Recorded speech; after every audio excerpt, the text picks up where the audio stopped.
Hello, and welcome to the Old Farm Bus Podcast. This is the Back of the Bus session. Hello and welcome to the Old Farm Bus Back of the Bus Sessions podcast. Today we're going to do something a little bit different. We're going to do, like every good series should, a compilation of best bits. So most wisdomful, silly, poetic, musical, godlike, esoteric, nonsensical moments the podcast has to offer.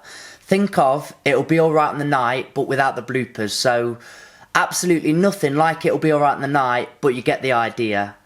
One last thing. Thank you to everybody that's been involved in the podcast. If you're a listener, if you're a previous guest, I love you all. What a great journey this has been. I can't wait for what next year's got to offer.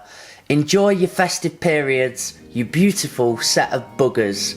Be nice to one another. That's all I ask for.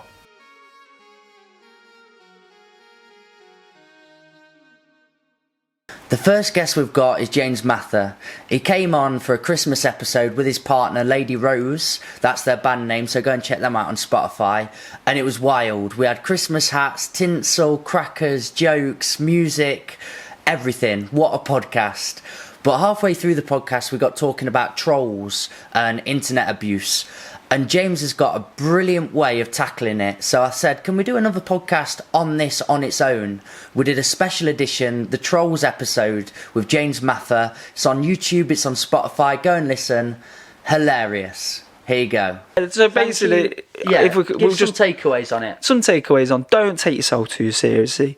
Don't worry about what anybody thinks about you. Yeah, be content with what you've got.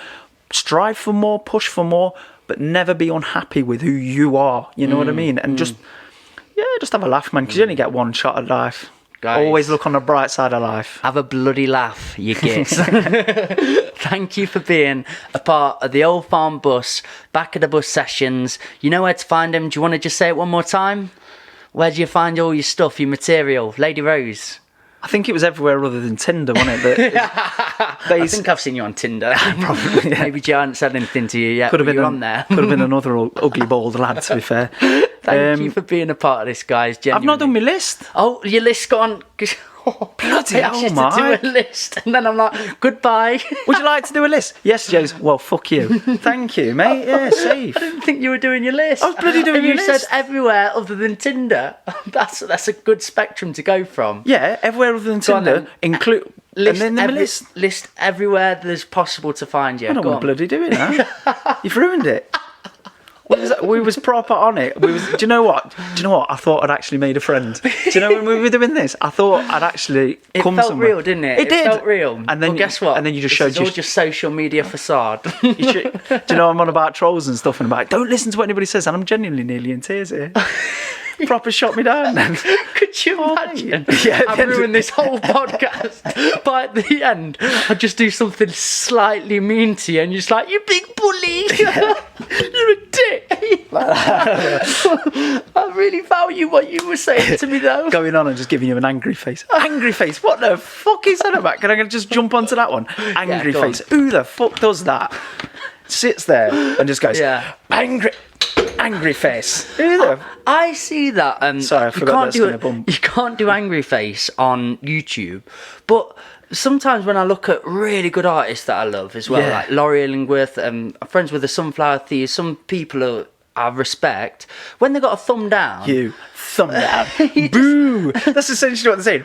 Boo! You sad act. Yeah, Chloe Rogers. People it's a lovely song, filmed in a nice field or meadow, calm, collected, and somebody goes, no. Yeah. No, really, no. But what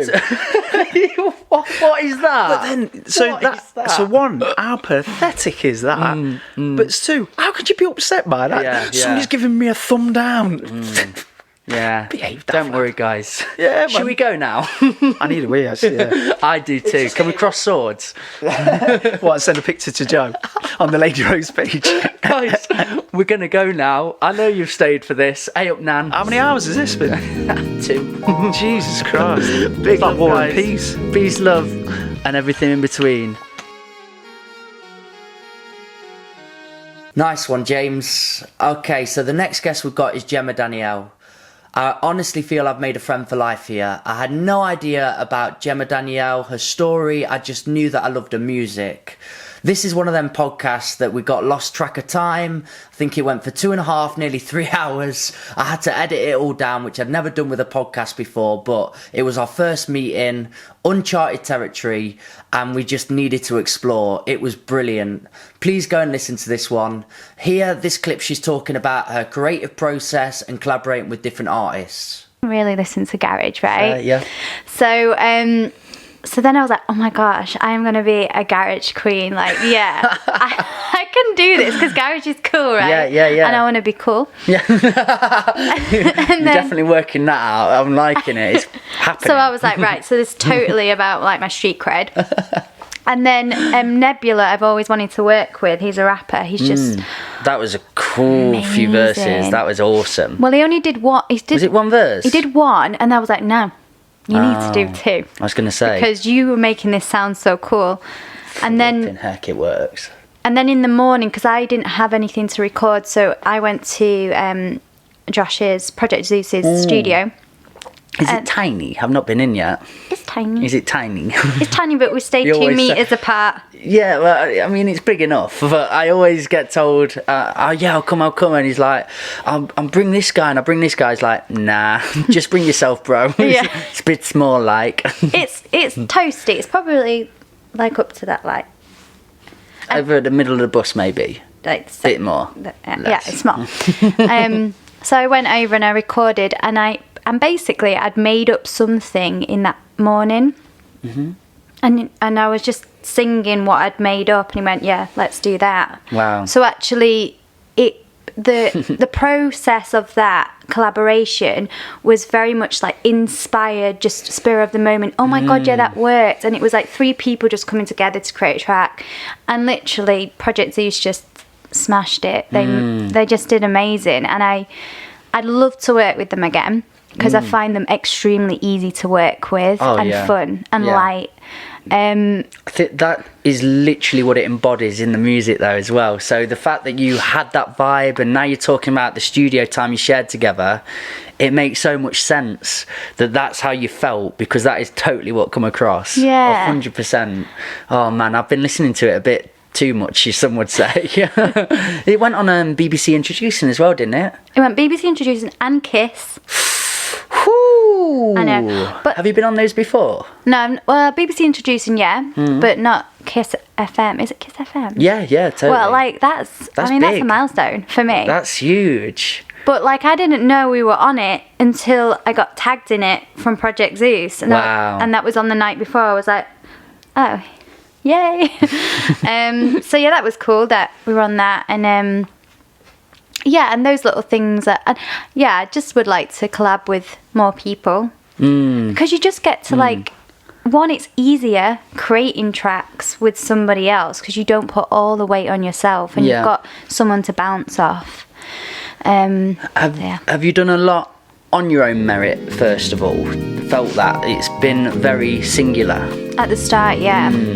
Yeah, I think we've shared a really similar journey, honestly. I went through that process of writing. That were good, wasn't it? Okay, TPJI, what a guy. Check him out on Spotify. It all rhymes. I like it. Now, me and TP, we go way back. We've got a song out together. I did a music video for him. He's been on the podcast quite a few times. It's usually very silly, nonsensical, anecdotal, cool stories. But here is a little bit of his wisdom. And it's not rare wisdom. He's got a lot of wisdom. Now just to practice, because again, I've not performed yet. Still not performed. But made harder with COVID and everything. But I do like, I'll FaceTime like my best mate and just say, let's have a listen to this. And that I'd be shaking. I'd think, oh, I can do it. I'm TPJ, I can do this. And then at the moment, be like, oh God, this is horrible. But now I can do that quite happily. It's why we get on really well, because I feel a lot of similarities in our journey. Yeah. Like what I was saying, getting into it late on, but there's a lot of naivety 100% inside our hearts. Yeah. Like I've had it all the way along, but somebody said that to me in a really negative manner, like, oh, you're so naive, you don't know what you're doing in this scene. But I've used that always as a positive, because the amount of situations I've put myself in that most people wouldn't, because they've built up a concept in the head of, oh, this is only where big artists go. Do you want to play a Russell Band concert? Oh, I'm not incredible. a proper artist. Yeah. Do you know what I mean? You've got this beautiful innocence and naivety to your mindset, just to throw yourself at it. And I think if you just do it naturally and you just keep growing and bring a track out, do a collaboration, look into the film side of things, it all accumulates and builds up. And that's what you've got to do. And I think you never get to an end destination, an end point. Never, yeah. And even people that are on top of the game have made the millies. I have good friends with not made the millies, but made a millies on Spotify. Right. But even they speak in a bit of a demoralised kind of attitude, or I went and performed in America, or I went and performed in this place. Yeah. And then I got there and it was all a bit of a farce. Right. Because the production team are sort of biting at you, and then they're telling you to look a certain way, be a certain way, act a certain way. Yeah. They're like, oh, I was just enjoying it. Yeah. Do you know what I mean? So I think keep your humbleness. 100%. Keep your realness. I am still... Like I pinch myself sometimes at where I'm at right now, but it's quite good. It's not amazing, but it's there. But in my head, I'm still just. You know, obviously Mount Street, where it is. Yeah. It's hidden underneath that carpet park. Crazy place, yeah. I was up the stairs to an apartment, like completely lost, and I still remember Charlie going, "I can see you, mate. Like, what are you doing?" Yeah. And that was the first time I met Charlie, and I can still remember that. I can still remember, like, oh my god, this is amazing in the studio, shaking, not knowing what's going on. And the first moment was me playing the piano and then doing a bit of vocal and me thinking, this is amazing. This is amazing. And then just as soon as I've always been in the mindset of, if I just get on that one song on Spotify, I'm completely saturated with that. That's absolutely fine. And then it's just been like that. So everything's been a bonus. So in the same time, if I was in that American situation and had producers like biting at my ear and everything, I'd be like, yeah, but it's just all, I feel like I've won already, just because that's all I wanted from it at the time. It's only when you get hungry, or you're kind of maybe forced to be hungrier for it, that when you're left unsatisfied, I think. And like you say, one of the most buzzing feelings you get is when you were in that place of unfamiliarity. You're sort of there, like, Charlie, what's happening next? You're going down to this weird studio. And that's where I lost a bit of love for it, was when I grew a bit too comfortable. I knew the practice then. I knew what a studio was. Yeah. I knew what performance on a stage was. Yeah. And I started going into stages and not even feeling my words anymore. I was getting on and just getting into flow. Yeah. But the best feelings is where you're like, oh, what's this crowd going to be like? You perform and then they go quiet and they're like, he's actually kind of cool. I'm into this. And then you're vibing off of that and bouncing. When you're like, oh, I've done this for like the 100th time this month. Yeah, how'd you keep it exciting? You can get into that comfortable zone where you lose that thirst for it. So it is mixing it up. Even like you said, you've got a new job now, congratulations. But mixing up your life, mixing up all opportunities, feeds the fire in all different avenues. And I think...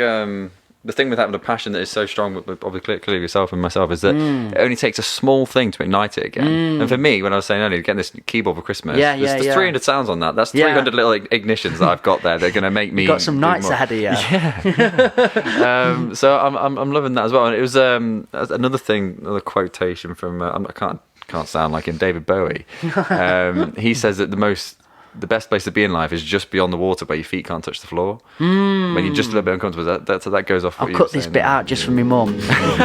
She'll go wild for that. Pictures of him everywhere. Nice. Always playing. I just really feel I'm really loving my art again. But like nice one. I'll see you next year, my brother. Okay, so Paul Cope. As a podcast host, you're not allowed to have best guests or favourites. But if we're looking at somebody that can give out the best advice for people that are in turmoil, real struggles with their mental health, absolutely out of control, this man is the winner. He took me on an emotional roller coaster, and this really embodies everything the podcast is about. What a great end to this episode. Still work if itself, though. Do you know, if you're in the room, and because I've made that mistake because of the SD cards, and say if I see myself as a failure because I keep making failures, or a mistake because I've been told before I'm a mistake, so if I keep making mistakes, thus I am a mistake, and you go for that run and you're like, you're a fucking idiot, Mike, or whatever, you fucking this and fucking that. You're still with you. So you're having that conversation in your own head sort of thing. Do you know what I mean? Does it? So this is the way I'd suggest. This is a really good question. No one's asked me that question before.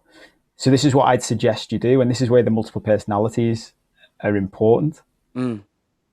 Identify before you do it which of your personalities you're annoyed with. Yeah. It could be like Timmy, who's timid and like sad at himself, sad boy Timmy. Yeah, or it could be the one that's forgetful. Yeah, that always forgetting stuff. And you just want to kick off on the one who's always forgetting stuff. So kick off on him. Pretend he's standing in front of you. Do all the things we've just said, like in that way, but not about you as a whole, not about the real you, about that version of you. You're brilliant, you are. Then once it's processed, then we come back. Because this is the bit of the work where most of the personal development and self-help world leaves out. They want you to jump straight to compassion and straight to forgiveness and straight to, but you are good enough. That part of you deserves love. Couldn't agree more. There's no point telling yourself that before you've processed the anger. Because all you're doing it without realizing it is suppressing the anger. Yeah. So let the anger out first, and then we can move on to, okay. Did he mean to do it? No. Why did he do it? In what way? And this is a huge part of the work I do, taking responsibility. Well, in what way could I, little Mikey, real me, in what way could I have stopped forgetful Mikey, forgetting all the SD cards? Well, I can take responsibility. And actually, I should have a checklist. And I don't leave the house until my checklist is ticked. Or I make sure before I go anywhere, there's an emergency supply somewhere, or whatever it is, in whatever aspect of your life. A huge part of this work is taking responsibility. So we come back to us all the time, the real us. Okay, if I don't want to be rage, Bane, throwing things at walls, what do I need to do to stop that happening in the future? I don't need to like that part of me. I need to love that part of me. I need to be grateful for what he did. So I'm grateful. I'll give you a powerful one probably to wrap up on. When I had that conversation with Bane, I said to him, but it's ridiculous, mate. Like, you were so destructive in my life. How can I possibly love you? He said to me, and this all came to me like literally subconsciously. He said to me, what you're working on the basis of is that if I didn't exist, life would be better without me. And that's something we all do. We all assume that without these parts of our character, life would be better. What we never take into account is life could be worse. And he said to me, there was another character waiting in the wings if I didn't do what I did to let out this stuff. And I said, who? He said, the one who wanted to kill you. So if I didn't let out all this rage, you wouldn't even be here. I nearly cried then. I did. Wow.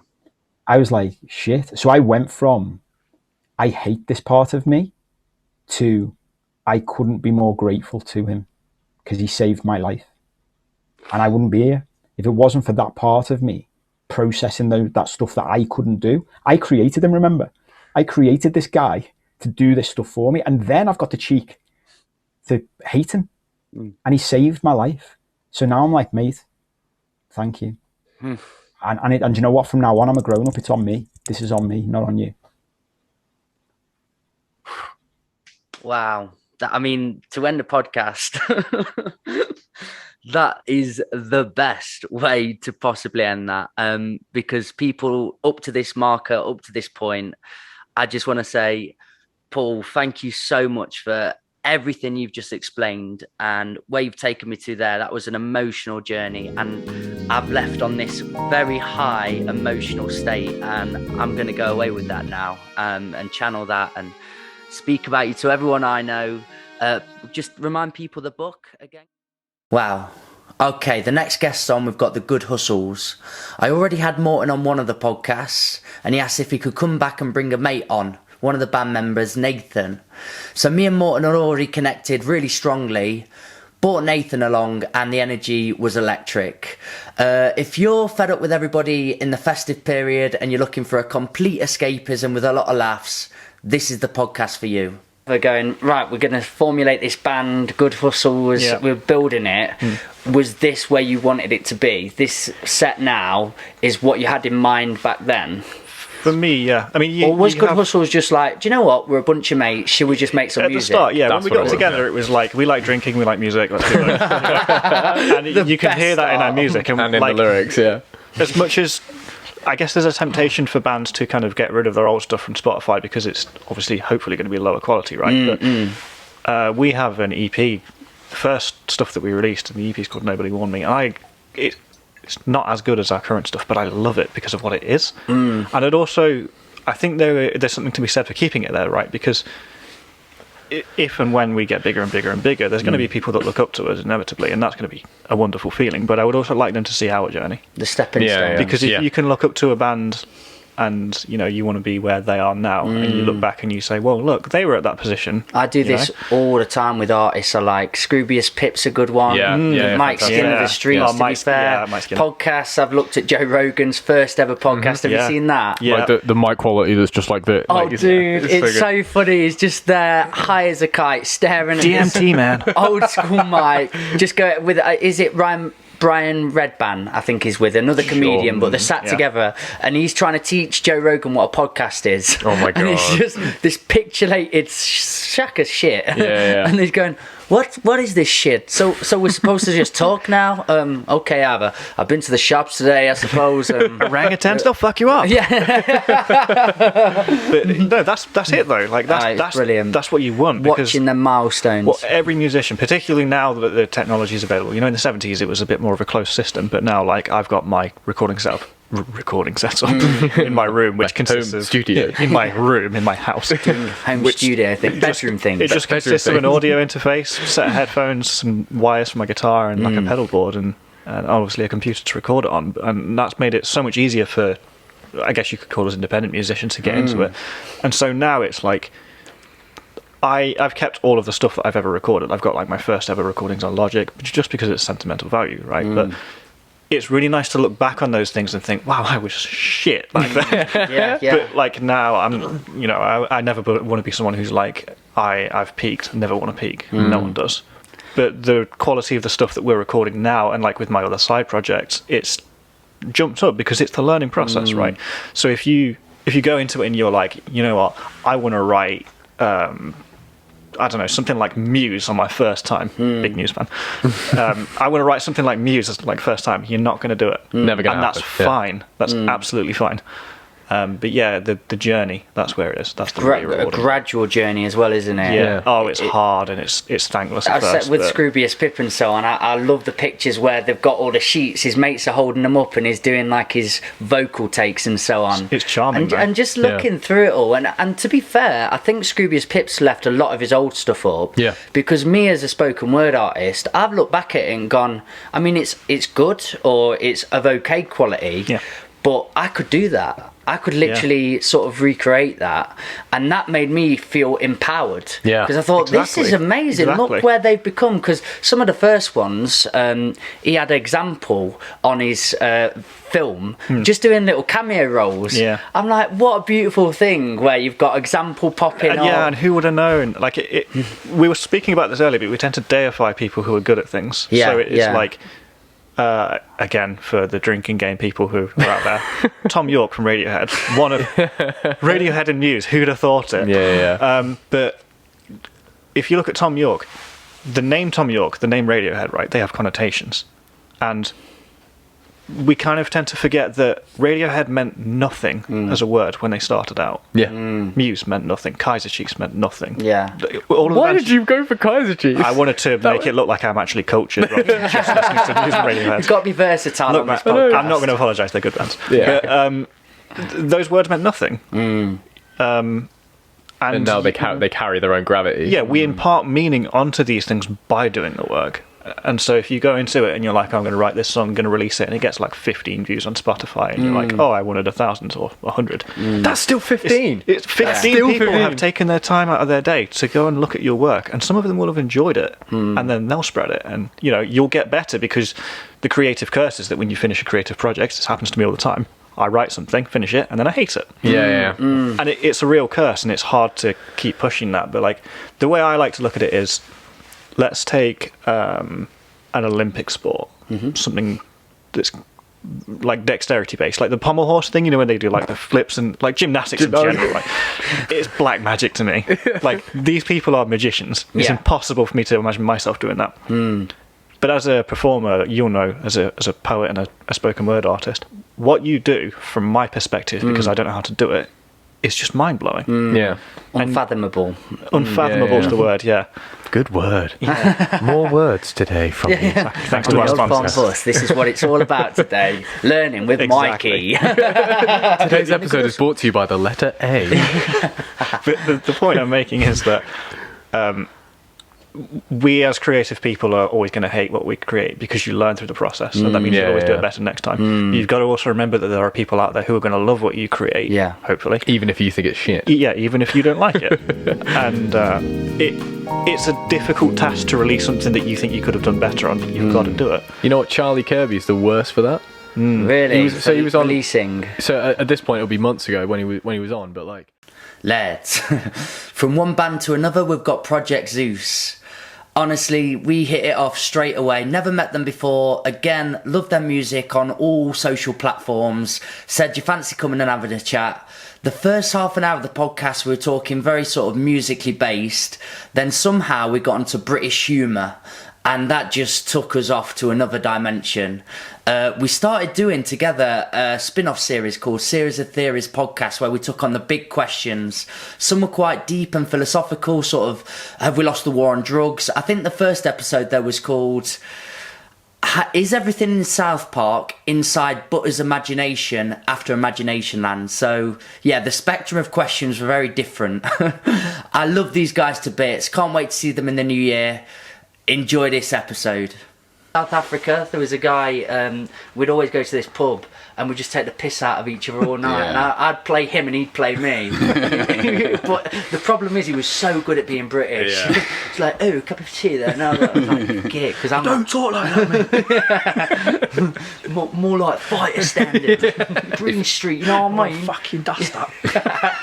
So your sitcoms were Peep Show, Alan Partridge. I would put those two as my top two, I think. I'd put People Just Do Nothing up there. That's now. up there as well. Like, I've not seen that. Oh, it's brilliant. My God. Dude, we've just missed out on our shows and points of reference, haven't we? Because I'm like Game of Thrones, Vikings, and then your Peep Show. Yeah, we are very much comedy.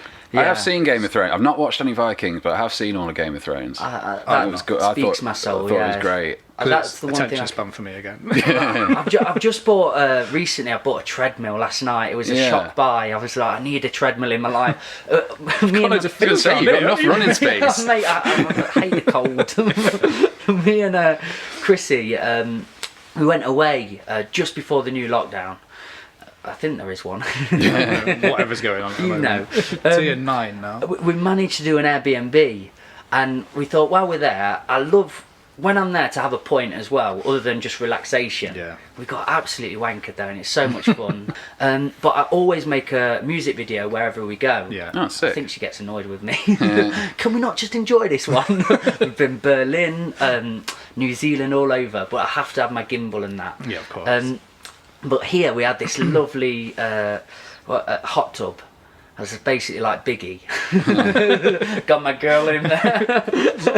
And we put it up, but the problem is as well, I look like Biggie. I got out, and when I was editing this video back the other day, I couldn't believe it, because I've always been quite happy with the way I look and everything like that.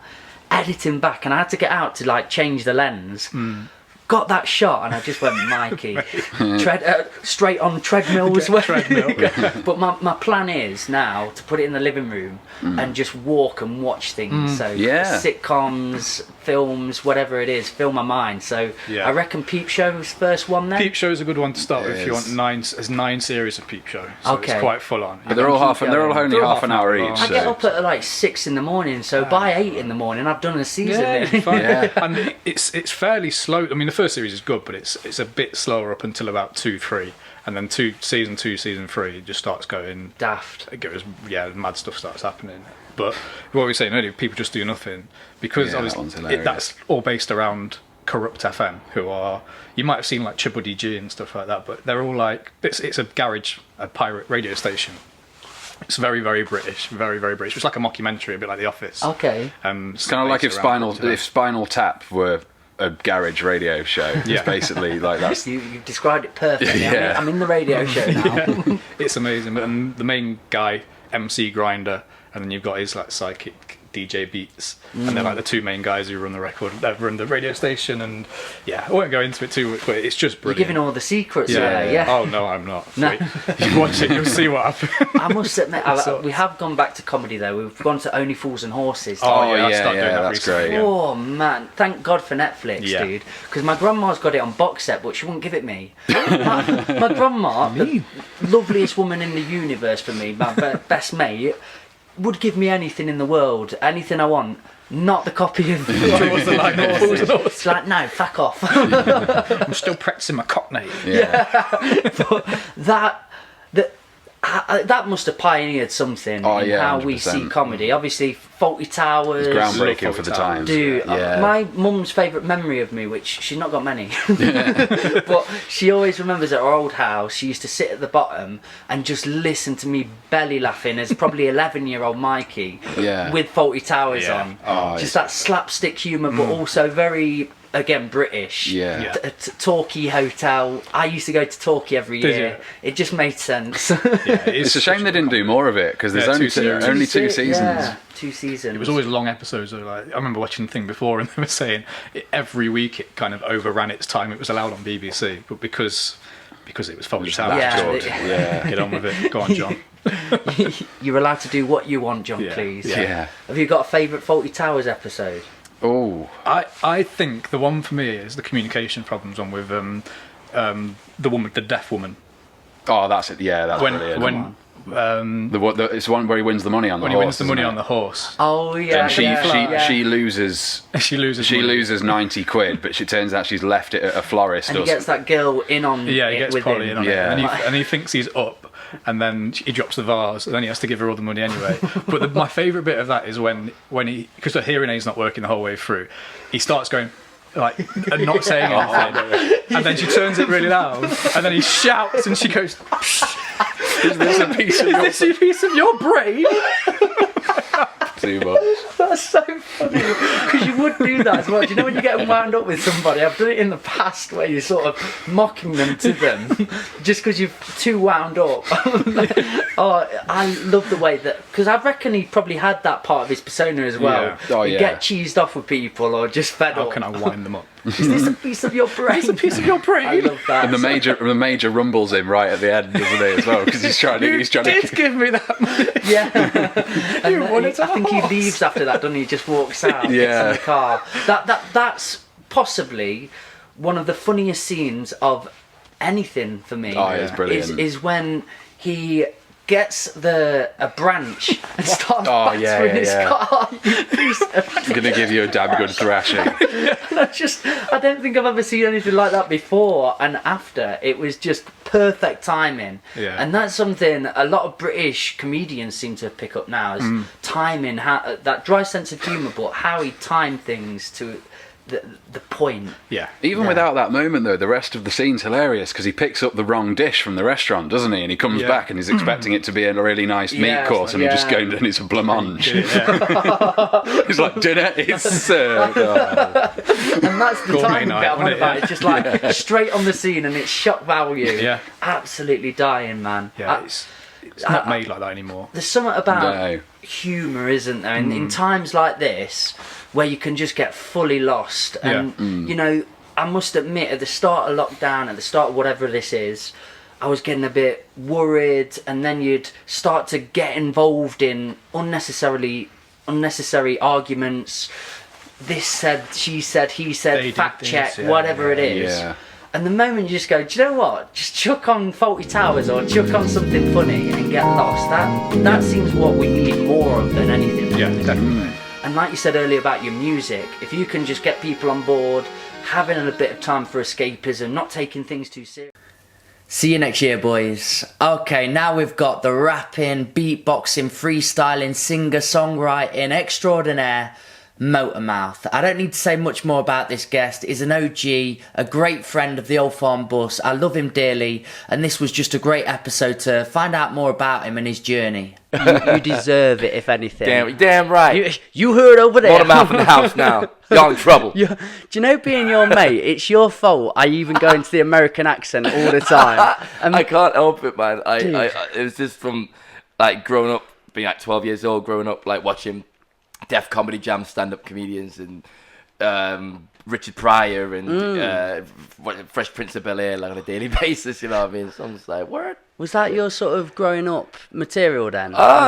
Yeah, I mean, like growing up, I wanted to really be a comedy actor. Like Eddie Murphy and Jim Carrey were like my gods. Wow. They were my absolute gods, and MJ. Well, you know, in the music side, it was MJ and stuff like that. But yeah, I wanted to kind of be a comedy actor at first, and I used to go to drama lessons when I was like, I guess from about 10, I think I was like 10 years old. And then I kind of quit when I got to about 13, because like, you know, you get to teenage years and I'm like, oh, it's not cool. Drama's not cool. You know what I mean? I'm just being a teenage idiot. But at the same time, it was around then I started to get into beatboxing. Around that time I started doing acting because my cousins who also showed me like Def Comedy Jam and stuff like that. On the cousins of the other side, like, all my cousins got me into like, you know, hip hop. But my cousins on my mum's side, Danny and Craig, shout out. They heavily influenced me into hip hop. My cousin Daniel showed me a beatboxer called Razel, and that's the guy that got me into beatboxing. And it was like the beatboxer that beatboxing sang at the same time. Yeah. If your mother only knew thing. Did he do that? This is Iron Man. Yeah, he did the Iron Man day, one. Yeah, and I was just like, you know what I mean, gobsmacked hearing that. The kids started to be practicing every day. So I kind of went off the acting and started doing more. I was getting more into music, but I used to write raps and stuff when I was like 14. And beatbox to myself, but I didn't really show anyone. I was quite shy. I mean, I was always quite the class clown, you know what I mean? And I let the beatboxing kind of slip out a little bit, so people kind of knew I did it, but I didn't really do it. You know what I mean? Until I was out with my mates. I was like you know, being teenagers and, you know, doing, you know, going out smoking weed and, you know, that kind of stuff in the parks. My mate said, I'm sure you beatbox, man. And so I started doing it. I did like a grind beat, and my mate like freestyled over, like, did a rap over it. It's like, yo, you're sick. And then we were recording it in like a chip shop and like these really like shitty like Sony Ericsson phones. Yes, man. You know, back in the day. This is like 2006, 2005, 6, something like that. Is it a flip? Huh? No. What, the phone? Yeah. No. It was like when the brick one. It was like the Sony Ericsson, the Walkman. Old school. The Walkman ones. Yeah, I know it. Like, you can have like 3 megabytes of songs, and like, know what I mean? Did it on that, and then the next day I come into school and like the videos got out, like loads of people have got the video on their phone, so I was like, oh, okay, I'll start doing this then. Do you know what I mean? That's amazing, man. That's a great story into it. Yeah. But me knowing you as a performer and an artist as well. Motormouf, go check him out. Okay, from one rapper to another, we've got Muzzy Foley. I like these back-to-backs today. If you're looking for the most energetic, entertaining podcast of all time, here it is. I don't just mean the back of the bus sessions, I mean of all time. We start off the episode with a 5-minute freestyle rap where I throw out random words at Muzzy and he has to incorporate them somehow. He does it phenomenally. This clip that I'm going to show you, he goes on to ITV, Good Morning Britain all the time to discuss big political issues. He's having a debate with the world's strictest head teacher, and after that he received a little bit of backlash, but he very comically dissects all the abuse that he had. Discussion we've had on the way here when I picked you up from the station. Education, it's nuanced and people will really work with you. The kids that are struggling, they don't work with the traditional or with this intellectual side of things. They're going to enjoy just the playfulness, the getting a beat on, being in that mode. But because the media have picked you up and they're like, this rapping teacher X, Y, and Z, then you've got this fence where I've seen it. You've got comments where people are like, get this jerk out of school, get this. And then you've got, this is so special, look what they're doing. And it's just, you didn't need to be bracketed there. You didn't need to be sent there. You're just doing a good thing. Yeah, it's like one aspect of my work. Yeah. Although I do love when it receives criticism. Yeah, you know, you've had some brilliant. I love it because I use it as comments. obviously I use it as posters and marketing because it's brilliant. You know, it's like it's not even a case of having thick skin. It's being a case of being so sure that what you're doing is a good thing that anyone who is like picking holes in it's like, well, you're just ignorant. You're not a nice person and driven by hate. Yeah, it's just like you're basically like some kind of Sith Lord just sitting on your Death Star, like trying to communicate. I don't care. Like, it's funny. You've not thought too much of them people, but you've just drawn images for them. I thought enough about it. So I thought what I wanted to do. I wanted to gather like all of the hate in one place and just do it as a rap. I think that would be quite funny. Just like a diss track to myself. You should do it in a mirror. yeah, exactly. So have this really sad-looking reflection of you in that side. Yeah. And you're hammering him. Anyway, you've heard it here first. That's in the plans. Yeah. Go on. What were some of the best comments? Can you reflect on any? Well, some of the funniest ones are there's like every time I go on TV, you get people kind of like crawling out from wherever they are. Like this old head teacher, I reckon. I mean. He must be old because he said it. I've been teaching for 60 years and been ahead for 40. He might not have spoken like that. It was an email. I reckon he did. Anyway, so he sent me this long email. Honestly, it was kind of like 3/4 of the length of Pride and Prejudice. This email, and it contained a lot of both Pride and Prejudice. And he kind of like. It was one of them things where I was like, "Have you got enough megabytes for all this hate?" Because it took me a while to read it. To be honest, like, I started reading it at like 103, and it was like 108 by the time I finished. And it was all about how he had been teaching for so long and never in his life had he saw something so self-serving and preposterous as hip-hop used in the classroom. Like that, though. And he was like, he finished it with, some of us have been serving quietly all this time without looking for what you are looking for. Some of us are serving in absolute silence and diligence and duty and silence. And I just replied, well... You've not been serving silently enough if you're reaching out with these emails. Yeah. How is it like? You're not the only one that's ever received one of them, 100%. Not silent enough. A lot of people that criticise using rap in education are people that tend to have nothing to do with rap or education. Yeah. So it's just like, well, cheers. Like someone, too alien for them. Someone was attacking me the other day, like repeatedly, and he was like, I'm going to report you to the police. I'm not joking. This is one of the funniest podcasts I've ever done because everything you're saying is preposterous in itself. Funny. He was like, I'm gonna report you to the police, and I wanted to really be on what charge, but I didn't want to encourage him. But anyway, he then commented again. He was just having a conversation with himself. You love it when you get like 20 and they're just talking to themselves in public. It's like if someone did that on the street, they might be arrested. Yeah. Let alone me. And he was like, on the charge of abuse. This is abuse. Rapping to children. Grime music in a classroom. This is actually abuse. I'm gonna. What school do you work? I'm gonna contact you. I want him to contact my school.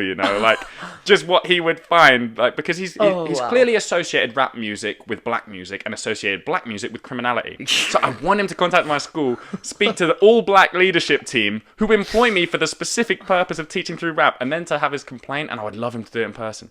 But anyway, I was like thinking, what's this guy's specific qualification for talking about? I was saying, I've doing a doctorate in this. I've worked 10 years in the academic field and in the classroom. That's my qualification. What's yours?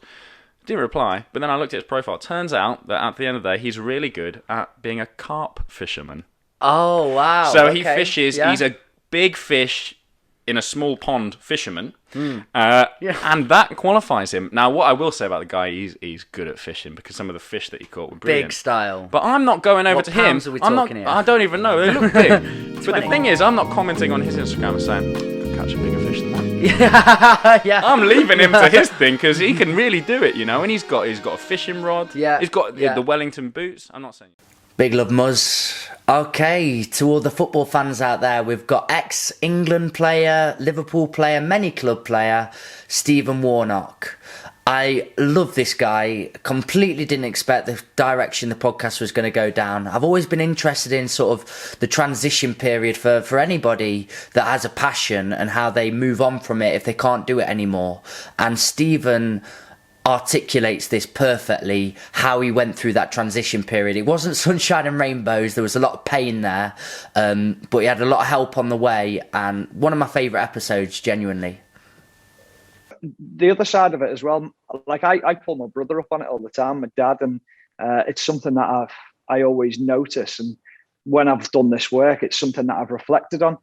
Whenever we go to a restaurant, my dad and my brother have an expectancy of what service should be and how it should be. And if there's certain times where they're sat there and they'll get the food put out and they're in a conversation, but they don't say thank you, and I'll thank them on behalf of them.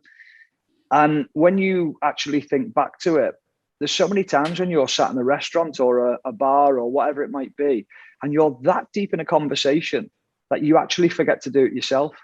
There's moments where I think when you're in a car as well, and you can drive to somewhere and you can actually forget half of the journey that you've made because you're so deep somewhere else that you forget about it.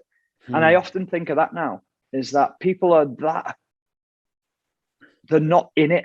They're not present at that moment in time. So sometimes you just have to sit back and go, and they're not with it today. They're that deep in a conversation. You've got to, we judge everything that goes on in life now. And we try and find faults in anything that goes on. And I think that's the side I'm trying to find peace with, is that don't get angry by the little things, because the little things end up getting, so that little thing that you might see at a restaurant adds up and goes to the next thing. Suddenly you get to the end of the day and you go, what a shit day that was. So many things got to me. Whereas if you just sit back and go, it's not in my, it's out of my control. It's one of those things. They were in the moment. And you know, if at the end of the meal you haven't said please and thank you during that period, but when you get up and leave and say to the waitress, thanks very much today, that was really nice, thanks for your help, you've done it. Yeah. It doesn't have to be every single time. And what I've also learned is I've got two girls who are 13 and 15. And I used to be obsessant on telling them to say please and thank you every single time that you were in a restaurant. So someone puts a glass down, puts a knife and fork down, thank you, thank you, thank you. You don't have to. Yeah. It's at the end of the whole thing that's important. As you leave and you thank them, that's the one they'll remember. It's not all the little ones in between. It's the main thank you, which is when I think about this, when I put myself in the situation, I'm sat there and I'm talking to people and he's putting the thing in over my shoulder and I'm thank you. I don't even look at him. I don't make eye to eye contact. But as soon as I get up and leave that restaurant and I look at him face to face and thanks very much for your service. That was great. Thank you. He takes that on board. He won't even think about the little ones there. But I was usually worrying about them situations, thinking, oh, he's thinking I'm rude here, or he's thinking my brother's rude, or my dad's rude, or whoever it might be. So they're the little things that you build up in your head as well. Again, sorry to rabbit on. No, I love it. Please do. Any opportunity, rabbit on. But that's really true, because it sounds disingenuous after a while, doesn't it? My partner, who I love dearly, sometimes I do always go, love you. And she actually said the other day, don't say it until we have a proper connection moment together where we're having a heartfelt, meaningful time. And you look at me and you go, I love you. I'm so thankful that you're a part of my life. Yeah. And that's where the authenticity comes from. And you lose it, don't you? It's not genuine. Yeah. It's like you feel you have to say it to satisfy someone. So true, man. Yeah. One thing you touched on then was the present moment, being present. And I can imagine. Cheers, Stephen. Okay, we've got DJ Fever. If you're looking for good energy, this man is the living embodiment of kindness, love, compassion, all the good juicy stuff. He's been in the game a very long time and is a hero of mine. That rhymes. Oh, and that. If you're looking for a good insight in making your passion a reality, this is the clip for you. Genuinely mind-blowing. Rolling down, I seen Sci-Fi. I thought, and I seen Interstellar. I was like, And you've not watched it before? Oh no, I've seen it 5 times before. Yeah. But I was just like, I wonder where it is. I thought I've just got to see where it is before I go upstairs to bed. Yeah. I was meant to turn the telly off and go to bed, but I was just like, click. This is all coming back to what we were talking about before. But it was that scene when where he's been propelled into like an infinite access of time, right? Yeah. And it's a bit deep to go here in this conversation. Please do, man. We're far enough in to go deep. Yeah. But I'm watching it again. Yeah. About the 6th time I've seen the scene. Do you know what I mean? And I'm like, yeah, this is really weird. Like, you know, it's relatable because, you know, without actually being at point B, when you're at point A, you're sort of thinking, this is what I want to do. And, you know, you sort of like in your mind, you're working yourself to this point. Yeah. And then by the time you get to point B, you don't realise you're at point B. You're on a stage, scratching, cutting up, looking down at like 400 people, and you're like, oh, right, I'm here. Really? Yeah. I'm at point B. It's a little bit interstellar. I know what you're saying, do you get what I mean? Like, that's a great way of putting it. Do you get what I mean? Definitely. Like, you know, you was there looking at yourself, you know, closing your eyes at night time, imagining yourself DJing in front of people, and then before you know it, you're actually doing it. I think I've had different timelines. I think I had that moment of discovery. Yeah. So within 3 months, I've played a Russell Brand gig. I was on a Russell Brand stage doing a poem. That's amazing. I've met the Rizzle Kicks and performed on one of the stages with a Rizzle Kick. That's sick. And they're not name drops, but it was just a really quick timeline because I allowed it to happen because I was naive, but I was hurtling into everything. Yeah. And that's the thing, when it become clunky and I wasn't getting the opportunities, or it's when I was overthinking it. Right. I'm really trying to piece it together and go, okay, now I've done well. I've got the website and the name. Yeah. So now I'm going to work it out and put myself where I want to be. Right. And that's where it started to go, oh, no, that doesn't quite work and gel. So I think how you just explained that then, I'm going to clip that bit of the podcast out and keep playing it back every time I fall out of position. It was dead weird. So that's brilliant. That's a great way of seeing that moment, just ironically just about to turn the telly off, flicked through, seen Interstellar, clicked on it just to see where it was. Yeah. It's one of my favourite movies. Clicked on it, was like, oh shit, my favourite. Being in that state of flow, isn't it? Yeah, and it's just like, oh look, this, and I thought, oh, that's weird, isn't it? Because I remember this is a bit weird. It's like when you picture yourself doing something and then you're doing it, like, you know, a year later or a month or so later. I think there's a lot to be taken away from, like that inner vision, and you know, and that belief in yourself, and then like The Secret. Yeah, it is, isn't it? Yeah, it really is like The Secret. And I think when you tune into it, you picture it, you know what you want, but then you just flow with it and you allow it to become, and you don't try and overwork. Don't force it. Force it. That's the word. I love that. And can you remember them times then where your best moments, where you've been there, thousands maybe? Mate, I had gone, what am I doing here? I had the most craziest interstellar moment in Dubai. So I love you, man. It was insane, and it actually. I've shout out to Funky T. I had a conversation with my friend Funky T. He was through the lockdown. He was having a few ups and downs, and we spent a lot of time on the phone talking. And it was therapeutic, him talking to me, you know, because he's quite an intelligent guy. He's quite good vocab and very tuned in. So I was explaining to him because we was talking about you know, that inner voice and all the rest of it, and just, you know, telling yourself, you know, and telling yourself over and over again, and then, you know, sort of walking it and then making it happen. And we were having that conversation. I said to him, you know, I had a crazy dream when I was really young. Well, when I was young, I had my dread, so a bit older now, about 20, 21, maybe 22. Back in the timeline. Still living at my mum's, still living at my mum's. I wasn't independent yet. I was still a bit of a scallywag, living at my mum's.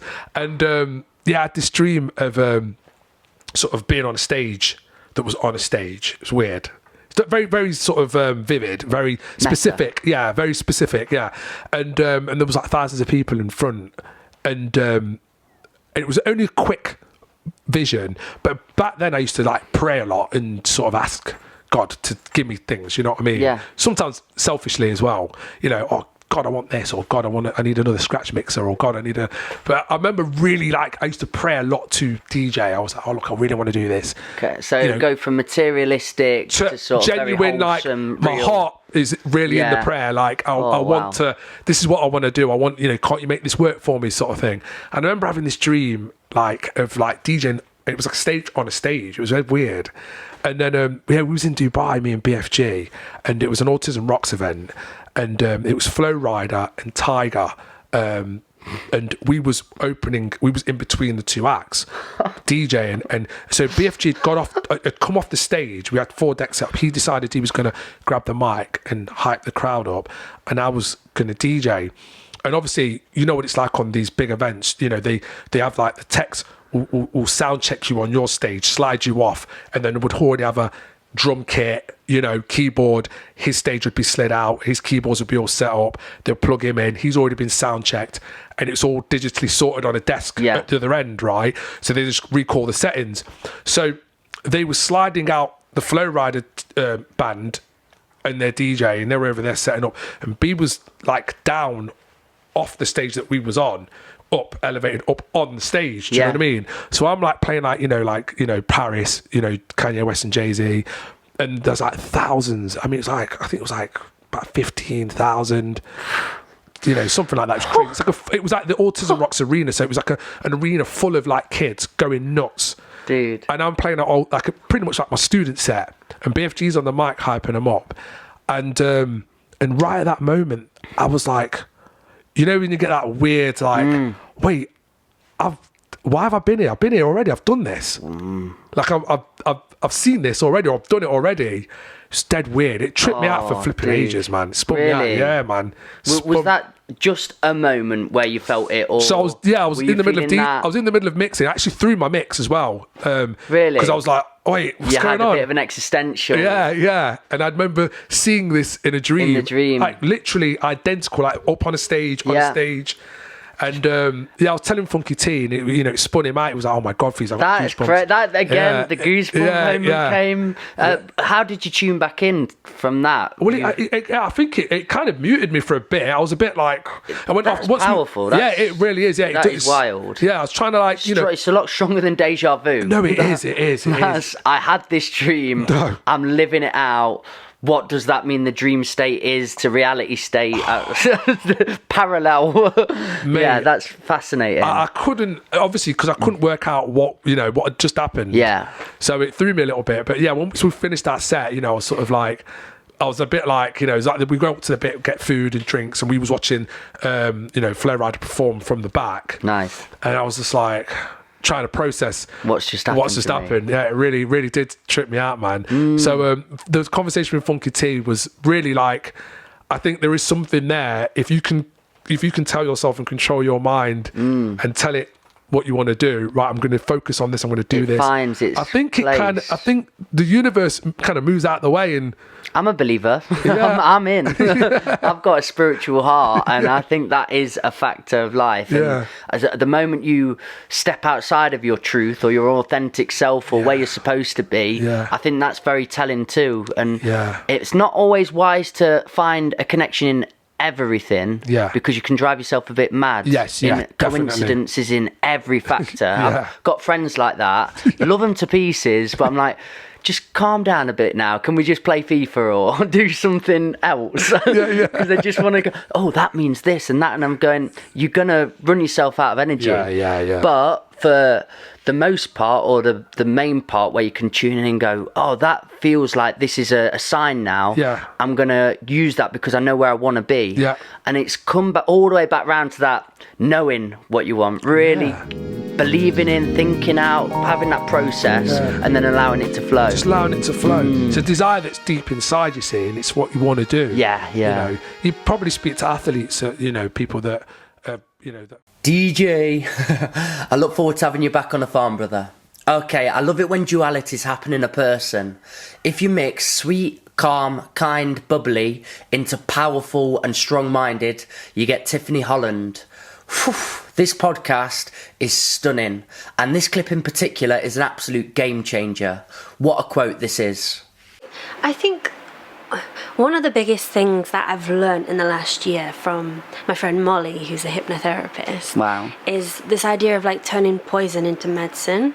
And I don't think I ever could have really understood what that meant in any other point in my life other than now. But I think in a situation like that, it's emotion that they use to kind of get you into that cycle in the first place. It's the emotion of jealousy, it's emotion of like wanting, desire and wanting something more. And I feel like you can use emotion to almost start reversing it by even just showing compassion to more people and like complimenting someone on something that they're obviously confident about, you know, like just generally portraying what goodness so that people can absorb it and be like, actually, you know what, and even going back to the clothing thing we were talking about, being able to wear things and then having other people see it and be like, actually I can do that as well. Like you're almost educating slowly, bit by bit, and like it's one person at a time, but hopefully little tiny things like that can just emanates all and add builds. up and can probably change a person's whole journey just like that. I've always been a sucker for animation, affirmation, and quotes. And some, because I like poetry, I've used, but I thought, oh, could I spin that? Could I turn it into its own thing?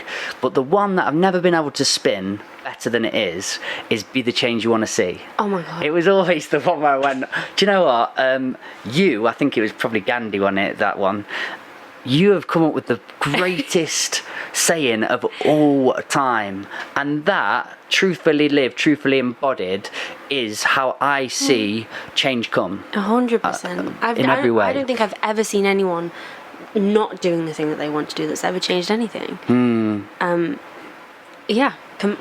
mean, there's no more words needed. Mate, yeah, so I mean, we've made a very short podcast, but game over. You're very fascinating. You have your eyes open, I say, in not a cliche term, but you've... See you soon, Tiff. Okay, Frisco Boogie, wow. He is a hip-hop OG, a lyrical wizard. I love this guy to pieces, and we need to do another podcast. This clip in particular made me reconsider and reevaluate my whole life, and I swear to God, I have lived on differently since this clip. God damn it. I'll put that in. There's a story at work to do with belief, and it's about a lady called Laura Schultz, and it's a true story. And she was about 69 years old, and in America, I think it's Tallahassee. And she looked out of a window, and she saw a Buick, so a big truck, roll onto her grandson who was about 5 years old, you know, threatening his life. And she got out of the house and she picked up the back of this truck. Now, some people would have said it's a miracle, it's divine intervention, you know, the Lord was with her there, whatever you want to say, it's impossible, but adrenaline's an amazing thing. And she did this and saved her grandson's life, and never ever spoke about this incident, ever. Till a young reporter, and loads of reporters wanted to speak to her about it, because it's a miracle. And a young reporter knocked on her door, and she liked the look of him, thought, you know, you like my grandson, I'll let you in, but I'm not talking about the incident, but come and have a cup of tea. So he went in, and he said, okay, I'm not going to ask you about it, but what I am going to ask, why do you not talk about it? And her answer was, I'm 69 years old, and I did something I didn't think no one thought was possible. So instantly I was filled with a lifetime of regret on what didn't I try? What didn't I try? Because if I tried it, I might have done it. But I thought, I can't, it's impossible. It's mad, isn't it? And I use this at work at times. But when I first heard it, I won't forget that. from a gentleman called Jack Canfield, who's like a bit of a Tony Robinson kind of, you know, life coach guru kind of thing, it made me go, wow.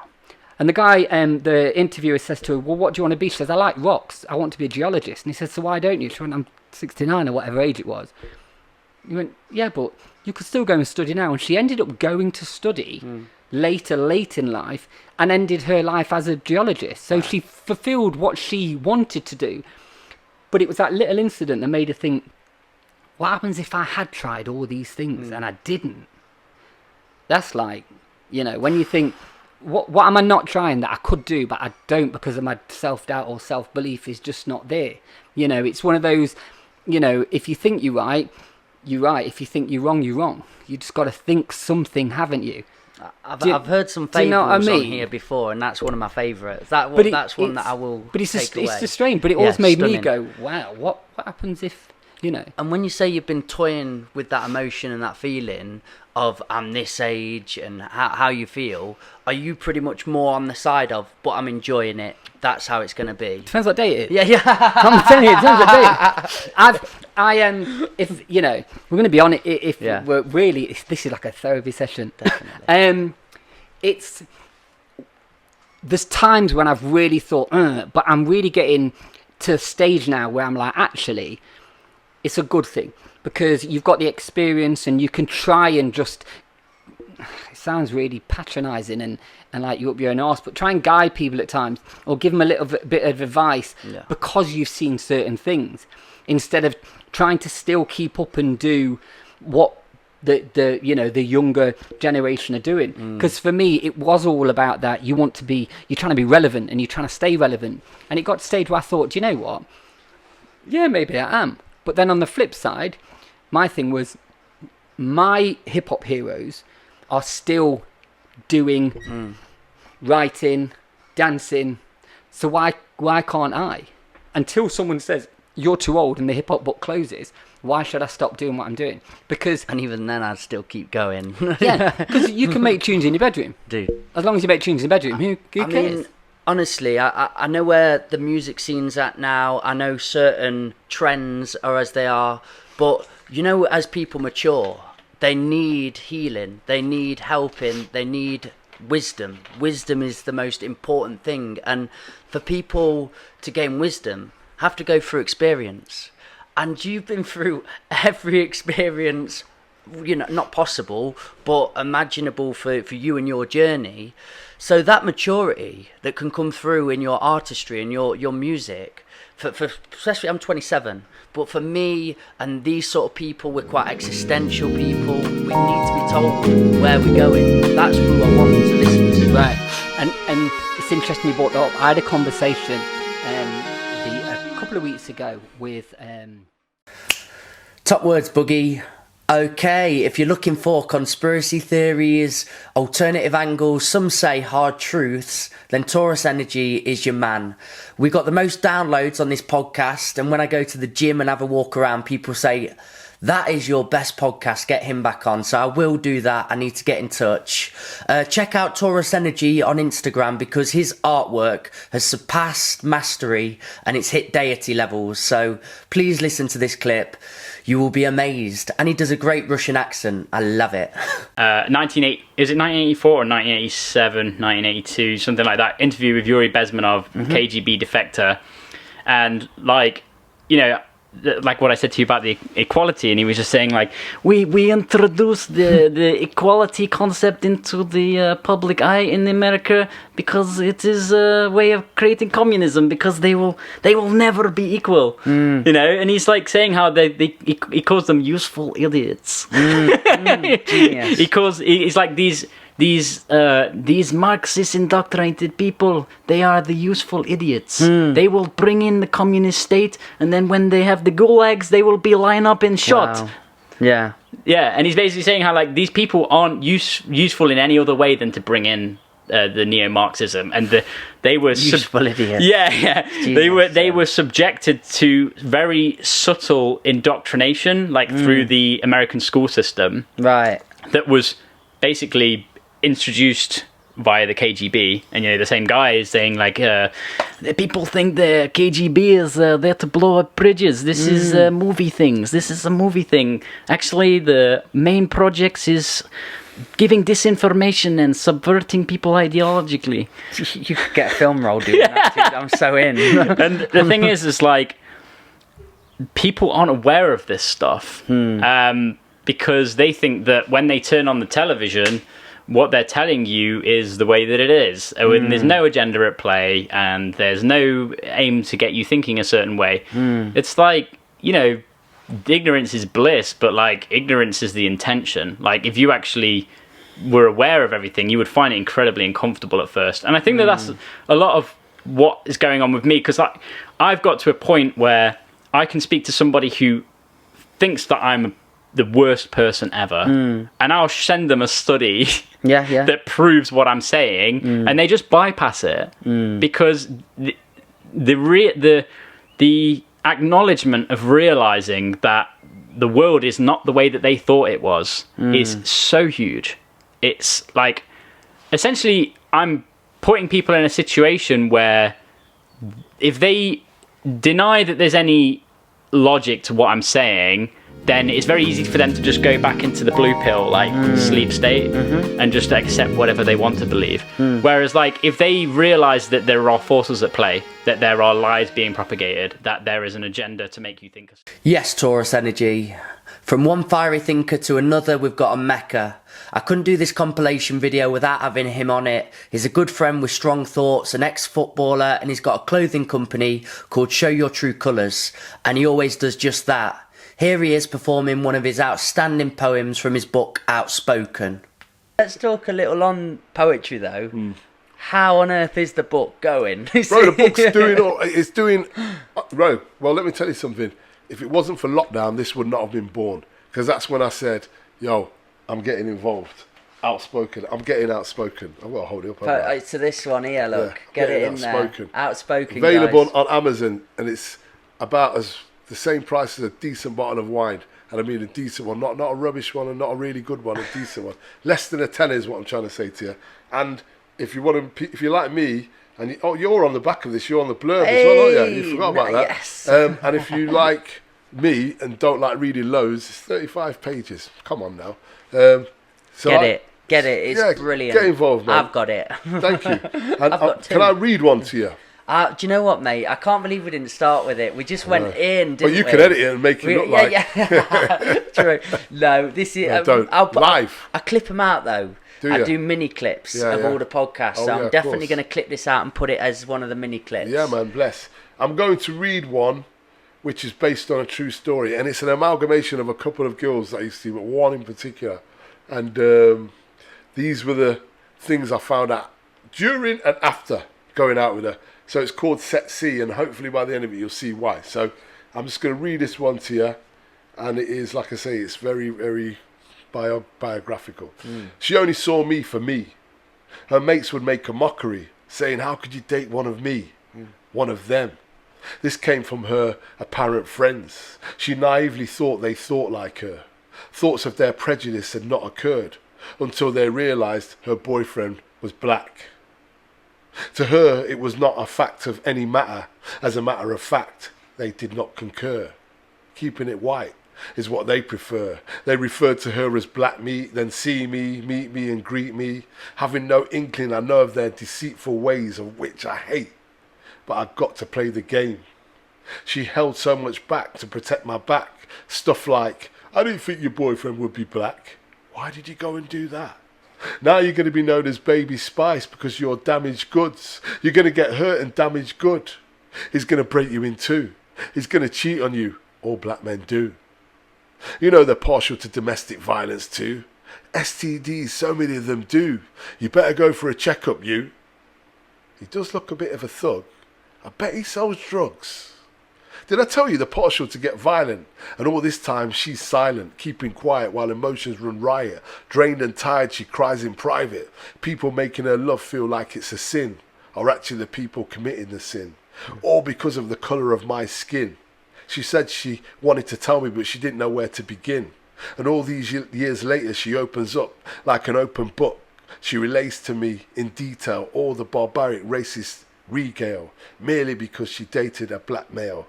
She was emotionally blackmailed to leave me, set sea and sail. That's it. Wow. She moved. Dude, you are Set getting sea. all the clicks. Thank I've you, literally just done the goosebump test. Really? That got me. Oh, man. That That's was what I'm saying, really, really powerful, mate. Thanks, man. Wow. But it comes from a true place, bro, and it comes from experiences. How old would you be at this point? What year are we now? 2021? That would have been about 9 years ago. It's not that long ago. Really, I was thinking, honestly, you were going to say like 20 years ago. Nah, man, it's not that long ago. About 7-8 years ago. That's it. Oh, my God. That's really scary that you just said that. Yeah, man. Yeah, because I'd still be in my 20s at that point, nearly. Yeah. Oh, And the thing is, these people would be cool in a gang with me, you know, being sound and safe with me, and then you're hearing all these things behind your back, and then, oh, he's coming now, oh, he's coming. And then I'd style it because this is, like I said, play the game. You have to play the game. When you're in the minority of numbers And then also, when you bring it up, you're playing the race card. I'm like, did you say that because I'm black? Oh, stop playing the race card. Oh, no, bro, I'm asking you because it felt like what you said was because I was black. That's the only reason why I'm saying it. I'm not saying it because I'm trying to win any battles. Just saying it for that reason, and then dismiss it. So what you do is you retire, and then you sort of, as we were talking before, blend in, conform a little bit, don't really say anything. And these were her mates, don't forget, not mine. So when it's their mates, you try to give them a little bit more leeway and try and be a bit more, what's the word? Accommodating. Yes. But when you find that out, it's like, and she was obviously gutted, but she didn't want to tell me because I go mental for some of the things, and that's why she told me a lot afterwards as well. I was going to say, You know what was the moment she told you? Yeah, because put it this way, I think we were just having a normal convo, and then it came up like, oh yeah, well he thought that, he thought that. I'm like, did he? Huh. You know what I mean? And she sort of let it slip without even, because it was, like I say, years past, so she thought that it was obvious to me. And I said, well, I thought those things, but now you've kind of given me the closure. Because again, what is a black man in England without being paranoid? Because if you say, are you being racist, somebody will say, oh, stop being oversensitive, or no, he's not racist. He didn't mean it like that. Anything but, yes, he's racist, or yeah, he was, or she was racist. Yeah, it's anything but that. So you start doubting yourself, thinking, am I being oversensitive here? Am I imagining this? Is this really happening? And she confirmed that it was, and that was my inkling. And also, bro, when you've lived it all your life, you know it. You know it anyway. And like, I was talking to somebody yesterday, and he said, that still doesn't happen, does it? Because I said to him, it's not the being called the N-word, it's standing at the cash point behind somebody, and then they go to the next cash point because they think you're going to rob them, or they move the bank. And I'm not like, and he goes, surely that doesn't happen. And then this is what he said to me, and I quote, he goes, yeah, but it must happen to white guys in Nike Air Max and tracksuits. I said, it may do, but it happens to me wearing a suit as well. It happens to me driving an Audi Q5. It happens to me when I'm wearing the nicest clothes in the world. It happens to me when I'm not even talking, when I'm not even looking menacing, when I'm sat down, and so that's the difference. See, so I'm not saying it doesn't happen to white people, but the regularity that it happens to me, it's more than a coincidence, or I'm a liar, or I'm going crazy. To him, I'm just talking rubbish because he's never seen it. Well, you're not going to see it because you're not me. You're not walking my shoes. Yeah. So how are you going to know? But I'm telling you, so why would I lie?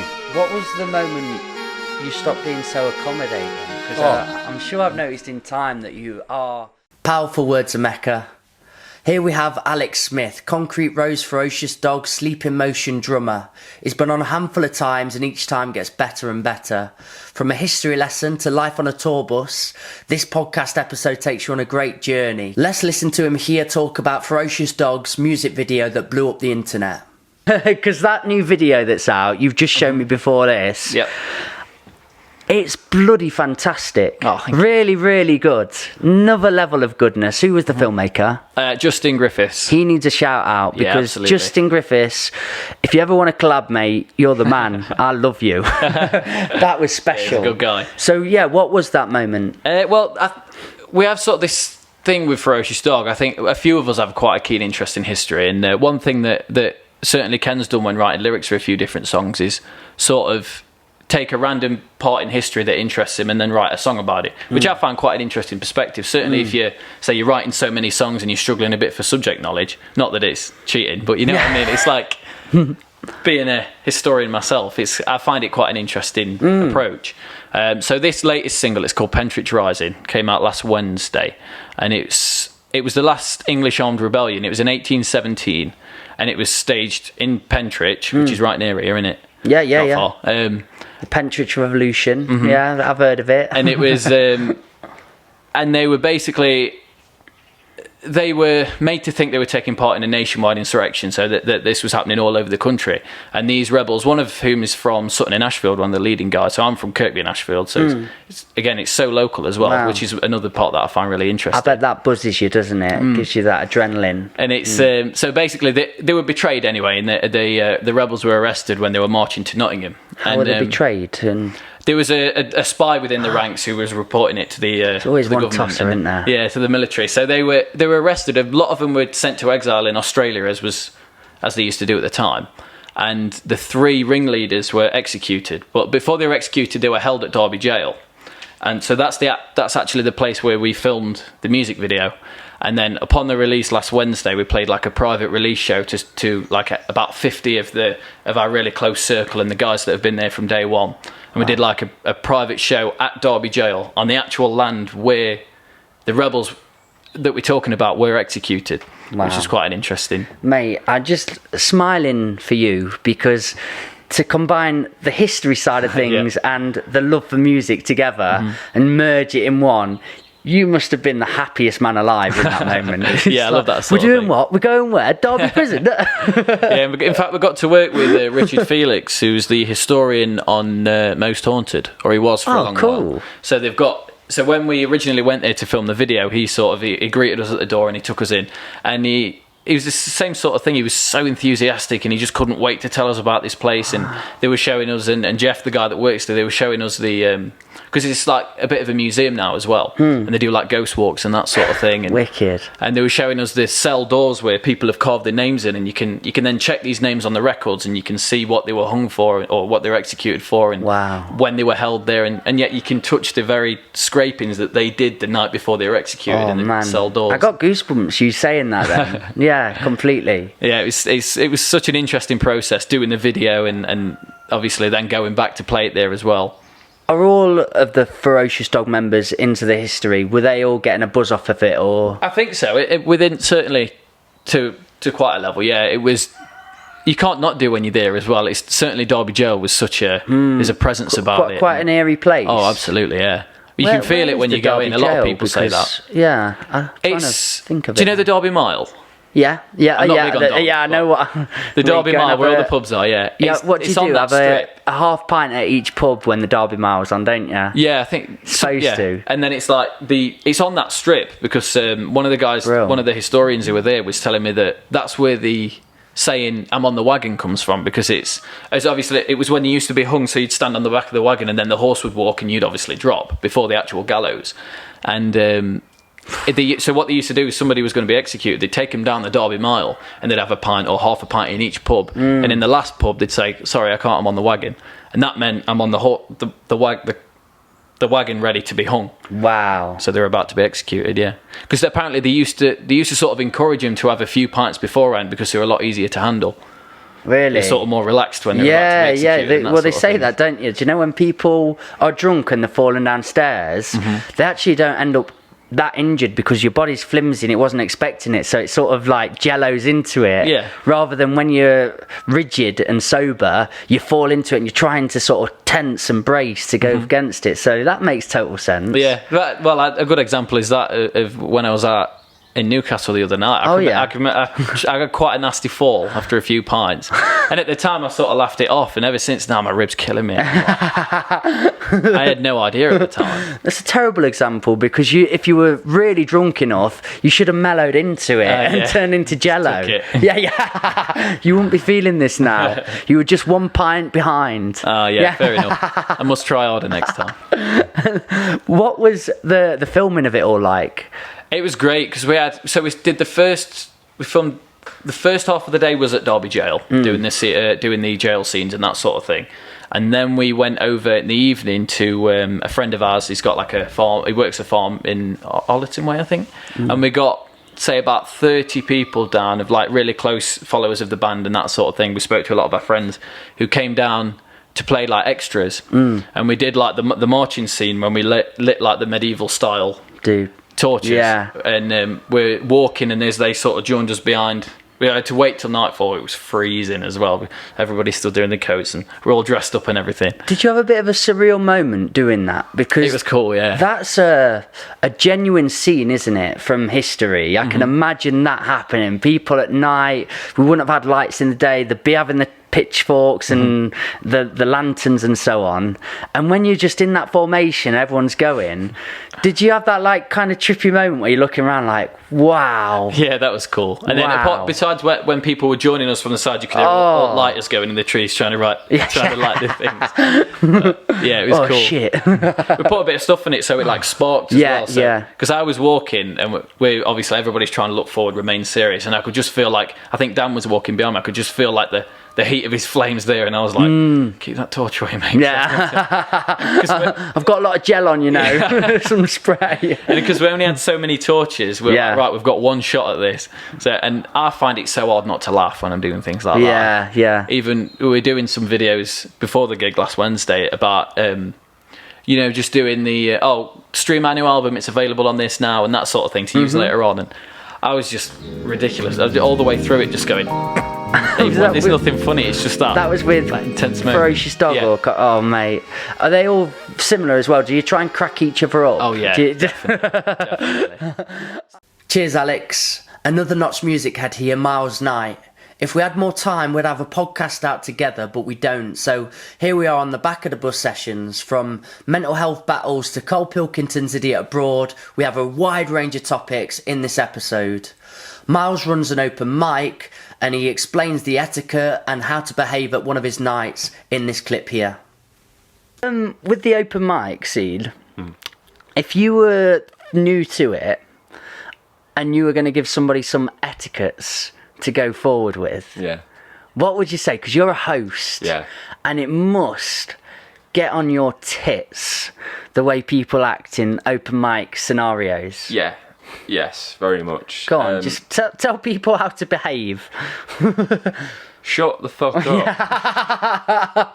Dude, I really mean this. The whole premise and reason behind these buses was literally because of that.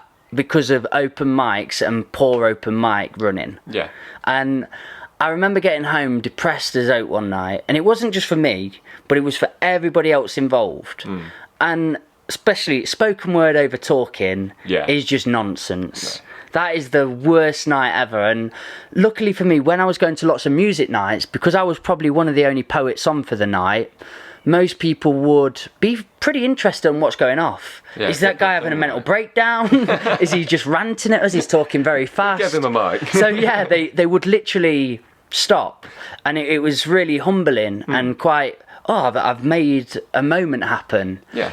But then the more people maybe knew of me or had seen it and been there before and maybe seen the poem, they felt the confidence to go, I know who he is now, I know what this is. I don't need to listen. The chatting started happening, and I just used to go home so demoralised and knackered of, you know, this really means something to me, and you may have heard it, but this guy hasn't, and I'm performing to this guy at the minute, if that's all right. And it just seems, go and have that exact conversation with that friend that you've not seen for a week. Down the road or just in the smoking bit, whatever. This is it. And there was one in particular I went to, and it was, we nearly had a face off during it, and I was just doing a poem at him, and I can remember a line, and it was so ironic I said it, because it's like, compassion is key to our human survival. There's too much media that makes us look tribal. And I was looking at him doing it, but I thought, I'm not being so compassionate in my way of attacking someone with my poem now. So I chilled on it, but it was for the whole night. Incredible artists were coming up and up and up, and nobody listened. It was just a carnage night. Shouldn't have been put on in there, or the host needed to take a stand and say, dudes, everyone out, or just get somewhere else. Down. But I came home and I remember saying to Chrissy, we're gonna put a night on the farm. And what we're gonna do is, I don't know how we're gonna do it, because we didn't have this was just a piece of grass where we sat now. It was all just field. Look how it's expanded. I was like, if we have to get a tent or whatever we have to do, I want to put a night on where it's just dedicated to 3 acts, and it's all about that act. So when you're there, the whole energy, the whole emphasis, the whole everything is respecting that artist for their art. And then the 15-minute break, let's go mad, let's talk about it. And I wanted to sort of connoisseur that night, like an NPR sound, you know, the Tiny Desk or that thing. So I was so adamant I wanted to put that on, and that was it. Like, we went on a quest. I looked for what they call tiny homes first, or I wanted a Wendy home, but for a size where I thought I could get an audience in, like 50 grand. Like, I think the dream's over. Building a house for that. I don't think we're doing that anymore. We might just have to get some bales out and sit people down. But me and Chrissy one night put on Netflix and looked at Incredible Spaces, I think it's called. Yeah. And somebody was doing up a shipping container, and there was somebody doing a boat, and then one guy made a house in a double decker, and I just went, Chrissy, Bosh, we're doing it. And it all come from there, but it really was the catalyst of a bad open mic that made this happen, because it's heartbreaking, really. Well, yeah, it bogs everyone. Like, you could, especially, you can see it in the performers as well. Yeah, yeah. That's one thing that makes me feel bad, is it's a lonely drive home now. Oh yeah, it's like they're struggling to hear themselves, and this is the thing. I've kind of flipped my lid at a couple of open mics before, just because there's only so many times that you can say, "Can you keep it down?" Yeah. You know what I mean? Like, you can't tell people to shut up. Yeah. Like, end of the day, if they've come in and there's an open mic on, you've got to think for the bar. They still need customers. But there's also the thing of, well, you've chosen to come into this bit, sit there. Yeah. And talk loudly. Crazy. You could go over to the other side of the bar, or well, especially in Pepper Rocks, like the upstairs. And I've had that before, where I was like, oh, can you keep it down a bit? And like, oh yeah, and then like it slowly builds back up again, and you have another word, and like, oh, right guys, like, can you just keep it down, please? Yeah. They're like, yeah. A bunch of kids. And then it comes up again, and you're like, fucking hell, man. Shut up. Yeah. And then you go over, it's like, look, can you guys sit upstairs, please? And they're like, oh, why? It's like, you're being dead loud. I can't, if I'm having to turn up a blooming 400 watt speaker to fucking drown you out in a venue the size of a fucking shed, there's something wrong. Yeah. Shut the fuck up. Yeah. Like, not as aggressive, like, I have to obviously keep a bit of a demeanour. But it gets to that point. It gets to that boiling point where you can't help it, and it's not just for you, but I genuinely think there must be artists out there that have had an experience like that and just thought, it's not for me. Yeah. And I really feel for them, because you've got to go through it. You've got to go through them experiences and feel it. But I mean, I've had all them drive homes where I'm like, is this what I want to be doing? Do I really want to be going and battling my voice over other people and so on? And it should be known that there's a little dedicated space where these artists who have spent hours and hours beating on their craft, doing the best they can possibly do. We know how hard it is to get on a stage. So to have that just diminished by somebody wanting to have a lousy conversation, it needs drowning out. No, it's. I tell you what was good. There's a woman who used to always come to Pepper Rocks, Sue. Absolute gem. I love her to bits. And she was there every week without fail, every Tuesday, and she'd sit on the sofa. Like, she had her own spot. I said to her, I was like, I'm going to get you a plaque above this seat, because like, that's literally just where she sat all the time. Yeah. I was like, I'm going to get you a plaque, like, reserved for Sue, no one sitting there. And like, she was brilliant, because she loves all the open mics and that, and she'd come down every week, and if it was getting a bit noisy, I'd obviously have a word, and you could see her getting worked. Yeah.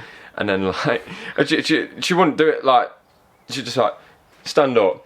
Can you shut up, please? Like, I can't hear the artist. I'm here for live music. If you want to talk, you can go upstairs. I was just like, I'd love to put it like that if I could. But like, obviously I've got a, it's still custom. I kind of represent the bar, so like, I can't be there. But I was just like, I can get Sue to do it for me. And I was just like, yes. Like, oh, mate. That's what I want. So, sometimes all it takes is a look, isn't it? Yeah. I've had people at open mics where there's a really gentle... Nice one, brother. Okay, Chris Clough here. He's gone and bagged himself a job in Australia doing special effects. Chris has worked on some of the top Hollywood films, and I would have put one of them clips in here, but a police car chase in Mexico unfortunately tops the bill. Enjoy this clip, you really will. I'm enjoying this. Any other mad bits? Where else have you been? I've been all over, but probably the other scary experience I had was in Mexico. It was the same year, actually. Before South America, I did a separate trip a few months earlier down to Mexico. I went to 3 different places in Mexico. I started off in Mexico City, which obviously has quite a bad reputation, but again, staying away from certain areas. It was absolutely fine. There were no problems there. I went up to Copper Canyon in the north. Okay. That's an area controlled by cartels, apparently, and there were a few people there came up to me and were like, "What are you doing here? It's not safe to be around here. There's like drug lords all over the place and loads of abductions." But there's the reason I went was there's a really scenic railway through Copper Canyon. Oh, cool. And it's like a 2-day train ride, and it was just amazing. And I didn't have any problems there either. But then when I got down to my third and final stop in Mexico, was down in Cancun, the super touristy part. That's where the problem started. And it wasn't gangsters or criminals, it was the police are the problem there.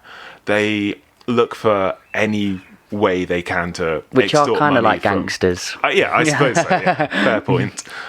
They try and extort money from tourists in any way they can. So all over the area, I had a hire car for the 5 days I was there. They have like police checkpoints on a lot of the main roads going into cities, and they'll pull over random cars to do searches looking for drugs and things. Of course, they randomly always happen to be white tourists. That they search. So I think on 4 separate occasions, on going into 4 towns, they randomly selected me for a search, trying to find drugs or anything. Obviously, I didn't have anything, but they were just looking for anything they could use as leverage to extract a bribe. The final time I was stopped by the police this is where it gets a bit crazy. I'll limp forward now. I was just I was driving back to the airport and returning the hire car, and then on the freeway I get pulled over by the police driving along because apparently I was speeding. I don't think I was. I was going the same speed as all of the other... You don't look like a speeder. I was going the same speed as all of the other local cars. Yeah. But apparently I was doing about 80 kilometers an hour, which I thought was the limit. And they told me it was a 50 kilometer an hour limit in that section. So I had to pay a speeding fine. I had to pay in cash directly to them. And it wasn't a small fine. It was like £300 or £400.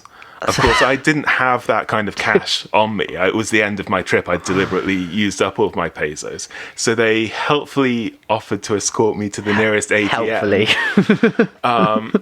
They told me to get back in my car, drive, and they would follow me. So I went down this slip road from the freeway. At the bottom it was clear I didn't know where I was going, so they reluctantly sort of pulled in front of me, signaled that I should follow them. They went back up the opposite slip road back onto the freeway, and at that point I don't know what came over me, but I just pulled a hard left, went under the freeway, got back onto it in the opposite direction.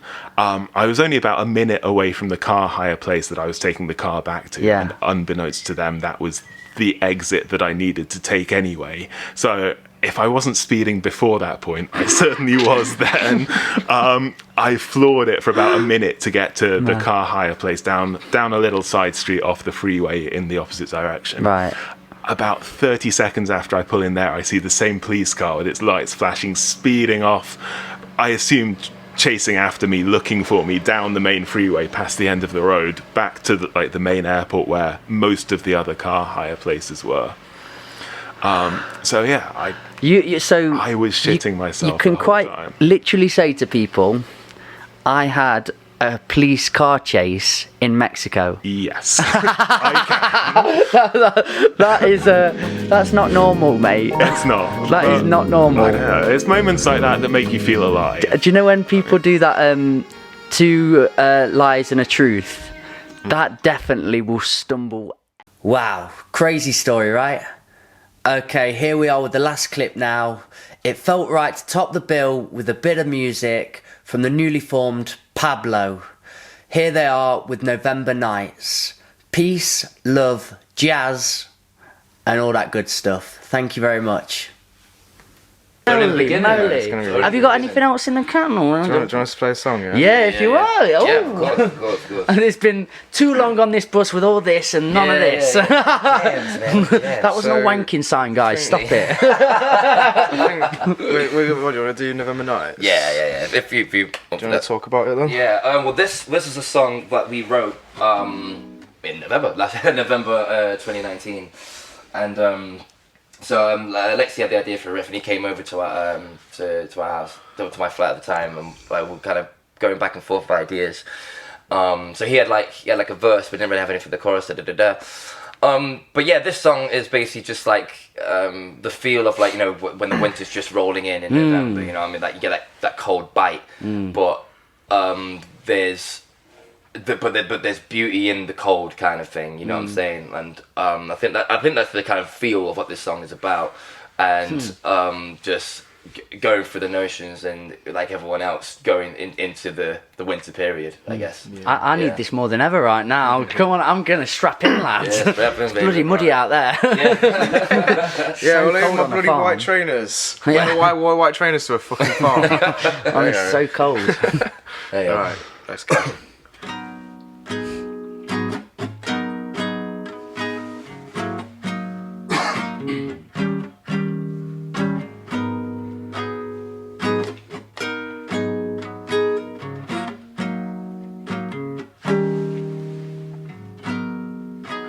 I know you're going through a lot. We're all expendable to God. We're not so different after all. When we all face our curtain call. And these cold November nights keep me warm. We no longer cry to the sun. Living long, prosperous where we are born. Keeping together, pressurized while we're torn.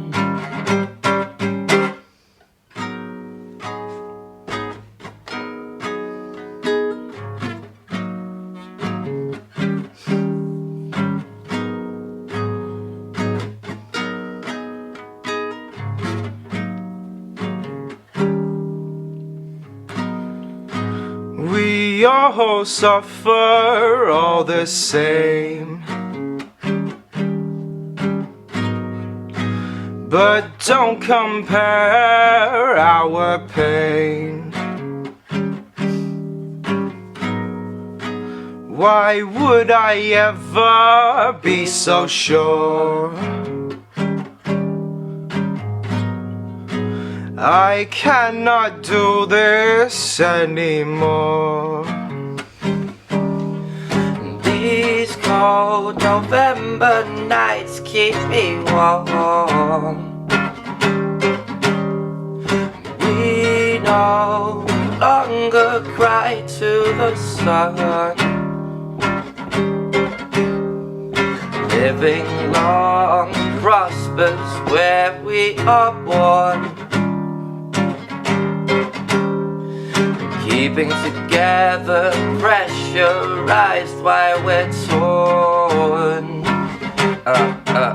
Yo, I can't do it anymore for forever and a day. For the time gonna clock my delay. Very rarely I reflect, gotta try put the best step forward. Looking back really gets awkward. Grieve all the people living in distress. Leaning out a window and smoking a cigarette. I recollect my skeletons, and when I brush the bones I find I'm surviving, I'm fine. But whoa, wait, others are not. Look at the plot. Good luck finding X mark your spot. Lying friends of your brock. To survive to the rocks and rubbles of troubling estates. November has come, gorilla mist levitates. Between womb and the tombstone there's gloom and doom. So which god will you be today?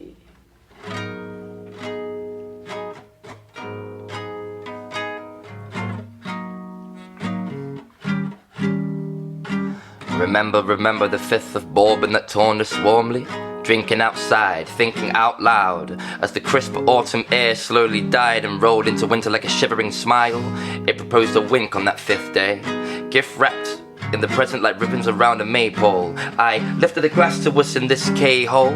Out of body experiences inside this warm flat. Inflated pressure that torn slack. Strings attached now thrown. Puppeteered by who knows, it's a jungle out there. But wildlife exists in here. Insist the incense stick as an incentive to meditate. And when winter winds blow over, only then we celebrate.